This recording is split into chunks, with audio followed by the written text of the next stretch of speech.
अस्सलाम वालेकुम वरहमतुल्लाहि वबरकातुहू।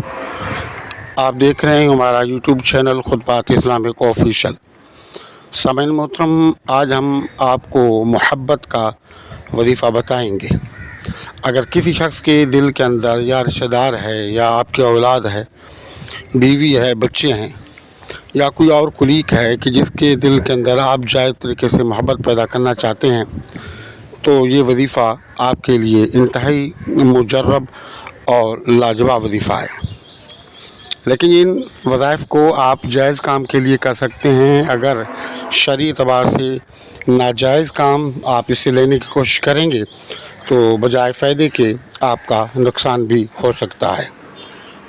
तो अगर आपकी औलाद आपकी नाफरमान है या रिश्तेदारों में से कोई आदमी आपसे नफ़रत करता है, मोहब्बत नहीं करता और उसके दिल के अंदर आपके बारे में बुग़्ज़ व अनाद है, दुश्मनी है या अज़ीज़ व अक़ारब के अंदर, दोस्त अहबाब के अंदर, तल्लुक़दारों के अंदर, किसी के अंदर भी इस तरह के कोई मामलात हैं, तो आप इस वजीफ़े को अल्लाह की रज़ा के लिए और उन रिश्तों को जोड़ने के लिए और नफ़रतों को मोहब्बत में तब्दील करने के लिए वजीफ़े को आप पढ़ें।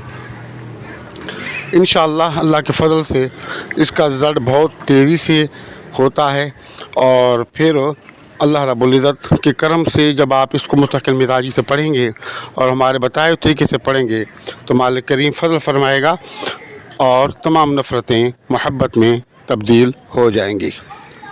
तो आपने वीडियो को कहीं से भी स्किप नहीं करना।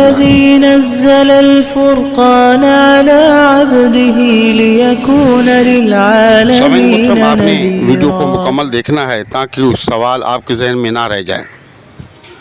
जैसे कि मैंने पहले अर्ज़ की कि आपने इस वजीफ़े को सिर्फ जायज़ काम के लिए करना है। गलत काम के लिए अगर आप इस वजीफ़े को करने की कोशिश करेंगे तो फिर ये आसमें आपका नुकसान भी हो सकता है। लिहाजा आप एहतियात इसमें लाजमी करें, जायज़ काम के लिए करें।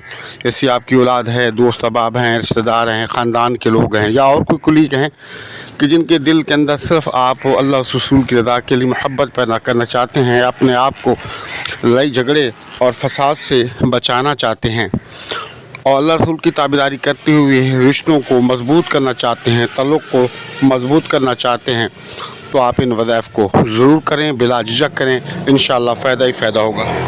इसका तरीका आप नोट फरमा लें कि आपने करना ये है कि हर रोज़ाना नमाज फ़जर के बाद अव्वल और आखिर 11 मरतबा दुरूद शरीफ और दरमियान भी आयत मुबारक जो आपको नज़र आ रही है, व इन्ना रब्बका हुवा यहशुरुहुम इन्नहु हकीमुन अलीम, इस आयत मुबारक को आपने 71 मरतबा पढ़ना है। और इसी तरह रात को भी नमाज ईशा के बाद अव्वल और आखिर 11 मरतबा दुरूद शरीफ और दरमियान में ये आयत मुबारक आपने 71 मरतबा पढ़ के पानी को दम करना है। पानी दम करके उस मतलूबा शख्स को आप किसी तरीके से भी खिला पिला दें, चाय के ज़रिए, वैसे शरबत के ज़रिए, आटा गूंथते हुए या किसी तरीके से भी आप पिला दें, इंशाल्लाह फ़ायदा होगा। और अगर खिला पिला नहीं सकते हैं तो फिर आप तसव्वुर के अंदर ही आप उसके दिल और दिमाग के ऊपर जो है फूँके, इंशाल्लाह 41 दिन के अंदर अल्लाह रब्बुल इज़्ज़त आपका मसला हल फरमा देगा। और हमारे वज़ाइफ की इजाज़त के लिए लाजमी है कि अगर अब तक आपने हमारा चैनल सब्सक्राइब नहीं किया तो चैनल को सब्सक्राइब कर लें, वीडियो को लाइक और शेयर कर लें। कमेंट्स बॉक्स के अंदर अपना नाम, अपने शहर का नाम लाजमी लिखें और कमेंट सेक्शन के अंदर सलाम का जवाब भी लाजमी दिया करें और वीडियो को ज़्यादा से ज़्यादा शेयर किया करें। अस्सलाम वालेकुम रहमतुल्लाहि व बरकातुहू।